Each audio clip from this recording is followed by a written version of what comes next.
This is Egypt's #1 for hit music, 104.2 NILE FM.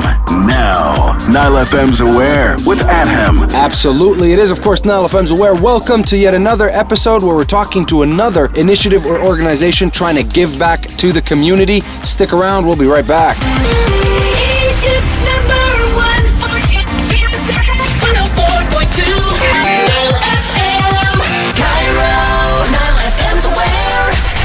Well, welcome to the show at NILE FM Aware, all about giving back to the community. Thank you very much for tuning in. Hope your Saturday is doing great and hope your weekend was equally as great as well. With me tonight is Ahmed from the organization Green Arm. First of all, welcome to the show, Ahmed.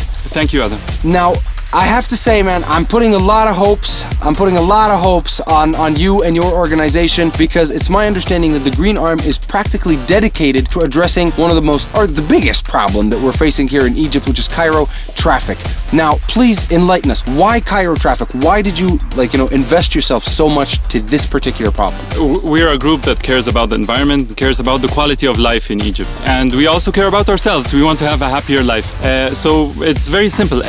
Traffic in Egypt is driving everyone crazy. Amen. And we thought if there's one thing we're going to do for environment to focus on for now, is it's going to be sustainable transportation, better traffic and a better urban life. Very, very interesting. But I mean, is the problem of traffic, I mean, we all complain about how long it takes and everything, but I understand that there's multiple elements or multiple faces to that problem. It's not just the time duration, but also the pollution and several other things. Correct me if I'm wrong. That's not just the pollution, but also it's taking up so much space from our lives, space that was used to have a walk on the Nile, to play soccer in the streets, to just enjoy an old building.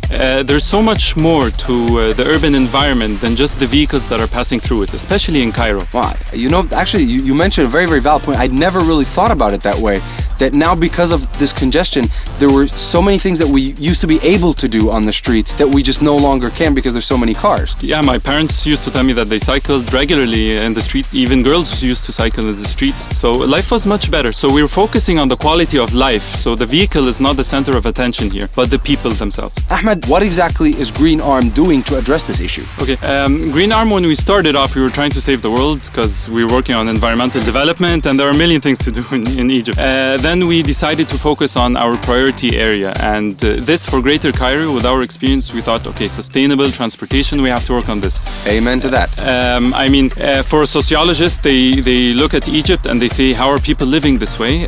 There's no space for children to play. It's very noisy. It affects your lifestyle and the quality of life, which is the ultimate purpose of planning your urban environment. And for an environmentalist, you see, oh my God, there's so much pollution, and our clothes are turning gray in a matter of minutes. And from an economic point of view, the economist says, oh my God, we're spending 110 billion pounds on energy subsidies in Egypt. We really have to solve this problem. So all three are saying together, this is an alarming problem in Egypt, we have to solve it. And this is sustainable development. What we're doing is we're an organization incubated in Nahdat al-Mahrousa NGO, and our focus is on raising awareness through two components of work. One is our outreach activities, and the second is a think tank, which is working on research and policy advice and advocacy. Well, let's start with the think tank then, and then we'll get to the outreach programs. What exactly have you been doing? I mean, did you? When did it start, and do you have something ready in place? Do you have any protocols that you're about to implement, or? Yes, we started about 2 years ago, and currently our latest activity is a nationwide survey on travel behavior in Egypt. We have about 300 respondents so far. We encourage more people to get online on greenarm.org, and we found a lot of very, very interesting findings, also between males and females, between different age groups, etc. And this will be presented in a World Conference on Transportation Research. We're working also on mentoring the outreach groups who are doing the work on the field. Events such as something that's we're working on called Kifaya Zahma campaign, and also annual critical mass events where we have all cyclists of Egypt gather to send out our message. Well, that takes care of the think tank, I guess. And what about your outreach programs? Could you name some? Well, the outreach, as I was mentioning, the Kifaya Zahma campaign, for example, this is a campaign that is revolving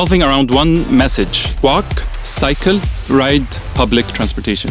So walk, cycle, and ride public. It's actually very simple. We don't always have to think out of the box to solve our problems in Egypt. Sometimes it's that simple. Just by walking or using a bike or by using public transportation. Yes, and then it gets much more complicated when you start talking to people. For example, we had to make a partnership with Harass Map, for example, because when we talked to people, we discovered that half of the population doesn't have the luxury of walking in the street, comfortably, or taking public transportation simply because Of she's a sexual girl. harassment.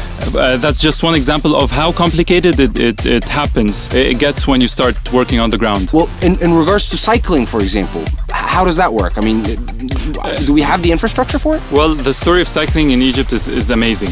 First of all, it's always been there. The most cities that cycle in Egypt are actually Fayoum and Monofeya. Lots of people don't know this. And Wow. Asyut cycle a lot because when they established the university, there was an incentive scheme for that in 1956. In Egypt today, thanks to social media and all the campaigners and our partners, there are about 20,000 online members of cycling groups in Egypt today. That's impressive. That's very, very impressive. You know Yeah. what? Actually, moving away from that just for a second, because it just dawned on me. Since you're talking so much about, the issue of Cairo traffic, I would like to take the opportunity right here on the air, and a lot of our listeners are obviously in their cars right now. What would you like to say to Cairoians driving their cars? Well, I'd like to tell them that it's in their hands to solve the problem. What we always tell drivers is, first of all, just avoid the trip. Maybe you can do teleconferencing or something like this, telecommuting, teleshopping, etc. Maybe you can share the ride, which is a lot of fun, actually. I do this a lot. You get to know people more and we're too busy for that. Or start challenging the problems in public transportation. Take public transportation. If you don't like something, try to change it. So help us make the change. I have to say, I have one small little doubt. Do these actual small changes, would they actually impact the problem so much? They already do, because today 60% of the trips in Egypt are buses, and 30% of the trips are, of all of the trips, including non-motorized, such as walking and cycling, 30% are walking and other non-motorized like cycling and carts, etc. Very, very 30% is a lot. Unfortunately, we're running out of time, so I'd like to use the remaining few minutes that we have on the show with my guest here, Ahmed from the organization Green Arm. We've been talking about the Green Arm as an organization, what exactly it's doing to address it, and you mentioned a lot of wonderful initiatives, including, of course, the Kifaya Zahma initiative or campaign. I mean, just me not going to my job with my car, just me as Adham, saving that trip, is that going to be the solution? I mean, just me doing this, what can I contribute? Is it just me that's going to be able to do this? Will these actions actually impact the problem or not? Well, two things. Definitely yes, because everywhere the main culprit in congestion is actually the private vehicle, the car. So this is the case in Egypt. Number two, it's not just about seriously will this solve the problem? I'm telling you more. I'm telling you you'll have a better life, actually, personally. It's much more fun to carpool. It's much more fun to travel smart and diversify your modes of transport and have a more active lifestyle. Yeah, I mean, in theory, I mean, just going to work on a bike, for example, would spare me going to the gym for an hour. I go to work on bike because I live 5 kilometers away. So I'm telling everyone, if you're 5 kilometers away or something from work, then just have a walk, have a more active lifestyle, make a statement and go by bike. Sometimes I go by bike with my suit. And the nice thing is sometimes I'm starting to find other bikes parking under my work. And these small little contributions by each individual, when combined, they're basically what's going to Yes, solve the eventually more people will abandon the car, and that's what we really want. Amen to that. Before I let you go, I just need to ask you this. Like, if I want to be up to date with what Green Arm is doing, how do I get in touch? The easiest way is Facebook. So it's Nahdat al-Mahrousa's Green Arm. Search for Green Arm on Facebook, you'll find it. If you Google us, you'll find our website, greenarm.org. There you have it. Thank you very much, Ahmed, for coming and taking the time. Really appreciate it. That's it for us. Quick reminder, if you are one of these individuals working with an NGO or a social development program or a project, whatever it is, trying to give back to the community and make Egypt better, I would love to have you on the show. Just send me a quick email. Tell me what you're up to. aware@nileradioproductions.net. That's again, aware@nileradioproductions.net. Send me a quick email. I'd love to have you on the show. That's it from us. We'll catch you next Saturday with another group trying to give back to the community right here on Cairo's #1 for hit music. And of course, NileFM's Aware, giving back.